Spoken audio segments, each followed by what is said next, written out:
സീതയുത്തു വേഗം പഞ്ചവടിയിൽ നല്ല പർണശാല തീർത്ത് മൂവരത്തു സുഖവാസം ചെയ്യും കാലം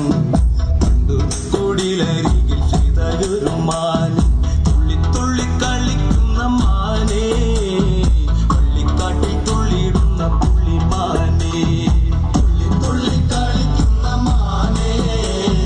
പള്ളിക്കാട്ടിൽ തുള്ളിയിടുന്ന പുള്ളിമാനേ വർണ്ണ നിറമുള്ള